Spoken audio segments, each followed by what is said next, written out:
today we are going to learn phonic. मग काय आहे phonic?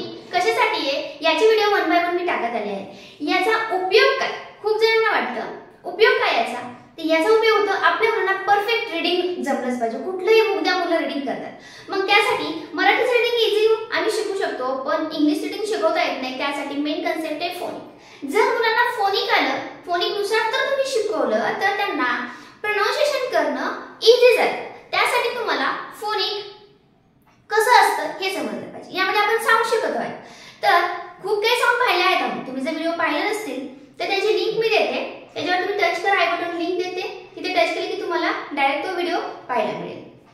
तर आज आपल्याला कुठलं पाहायचं आहे? आपल्याला नवीन साऊंड पाहायचं आहे आज. श.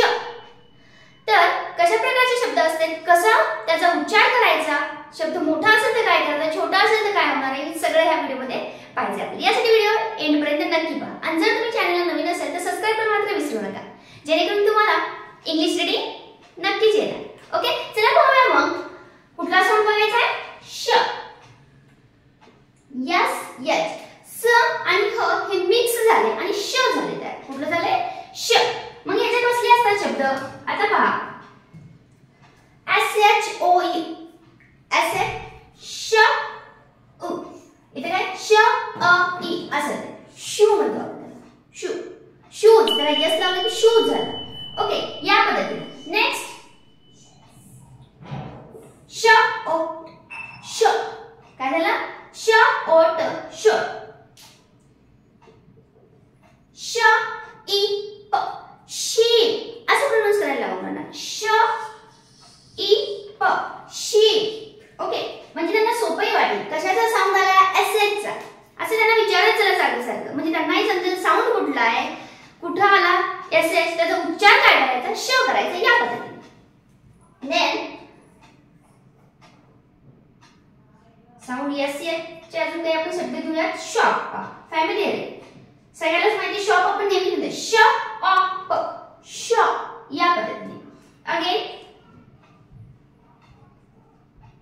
श अ र क शार्क. श र क श अ मिक्स झालं श क श र क शार्क, या पद्धतीने. श य शाय. ओके, देन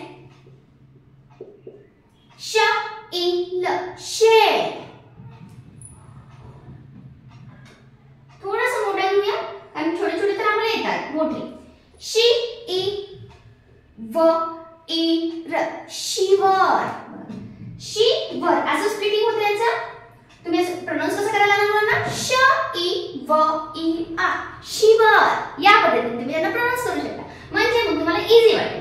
नंतर श. स्पेलिंग कसं, याच्यामध्ये तुम्हाला स्पेलिंग सुद्धा तयार करता येते. जर तुम्ही एकदा साऊंड शिकला तर तुम्हाला वर्ड लर्न करायची गरज नाहीये. कुठला साऊंड यायला त्यानुसार फक्त अल्फाबेट पुट करा. तुमचं वर्ड परफेक्ट ॲक्युरसी मध्ये तुम्हाला स्पेलिंग तयार व्हायला वेळ लागणार नाही. चला पाहूया मग. श अ ट शॉर्ट.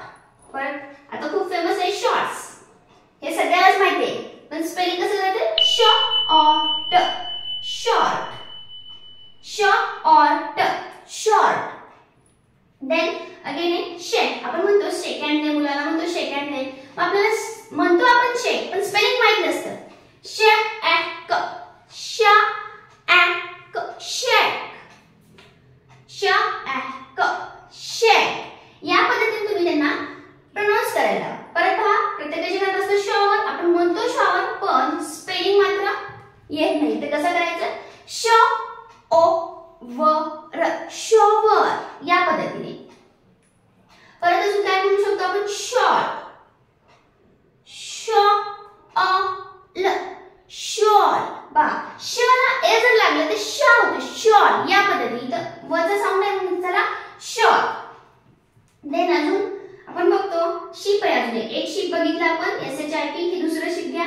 श इ प शीप. शूज.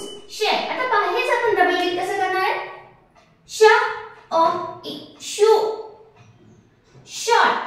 श इ प शीप. शॉर्ट. शार्प. प्रत्येक श श येतं. कधी कधी हे श मिडल लाईन आलं तर काय करायचं त्याचे सुद्धा मी व्हिडिओ घेणार आहे. पण आपल्याला आपल्या मुलांना रीडिंग बेसिक पासून शिकवायचं तर आपल्याला या पद्धतीने जावं लागेल. त्याची सुरुवात असणारे शब्द पाहिजे, नंतर एंड असल्याने मिडल असल्याने एक ना वन बाय वन आपण पाहणार. तर तोपर्यंत याची प्रॅक्टिस करत राहा. याच्यात काही डाऊट असेल कमेंटमध्ये नक्की सांगा. तुम्हाला काही प्रॉब्लेम असेल, कुठलं वेगळं याचं प्रोनाउन्सिएशन समजत नसेल ते सुद्धा कमेंटमध्ये नक्की सांगा. लाईक करून आणि शेअर आणि सबस्क्राईब करायला विसरू नका. Okay, thank you.